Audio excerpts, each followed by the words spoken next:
பணம் உங்களை தேடி வர 5 பொன்னான ரகசியங்கள். நாம் எல்லோருமே கடினமாக உழைப்பது முன்னேறுவதற்காகத்தான். ஆனால் பணம் ஏன் என்னிடம் தங்குவதில்லை என்ற சந்தேகம் பலருக்கும் உண்டு. செல்வந்தர்கள் ரகசியமாக பின்பற்றும் 5 முக்கிய நிதி மேலாண்மை விதிகளை பற்றி இந்த வீடியோவில் விரிவாக பார்ப்போம். 1. பணத்தை மதிக்க கற்றுக்கொள்ளுங்கள்.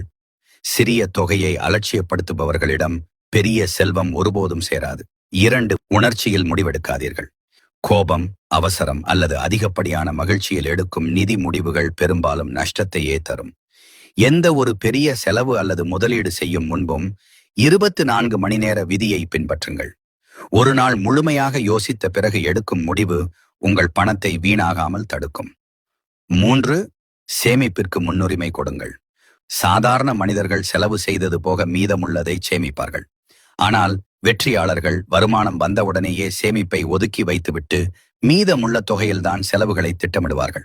முதலில் சேமிப்பு, பிறகு செலவு என்பதே செல்வந்தராவதற்கான வழி. 4. நேரத்தை முதலீடு பண்ணுங்கள்.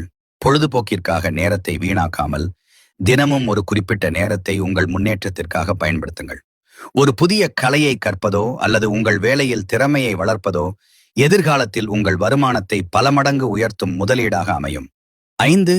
உங்கள் மதிப்பை உயர்த்துங்கள். பணம் மனிதர்களை தேடி வருவதில்லை, அது தகுதியையும் மதிப்பையும் தேடித்தான் வரும். நீங்கள் மற்றவர்களின் பிரச்சனைகளை தீர்க்கும் திறமைசாலியாக உங்களை மாற்றிக்கொள்ளும் போது செல்வம் தானாகவே உங்களை தேடி வரும். பணத்தை துரத்தாமல் உங்கள் தகுதியை வளர்த்து கொண்டால் பணம் ஒரு நிழலைப் போல உங்களை பின்தொடரும். இந்த வீடியோ பிடித்திருந்தால் மற்றவங்களுக்கும் ஷேர் பண்ணுங்க.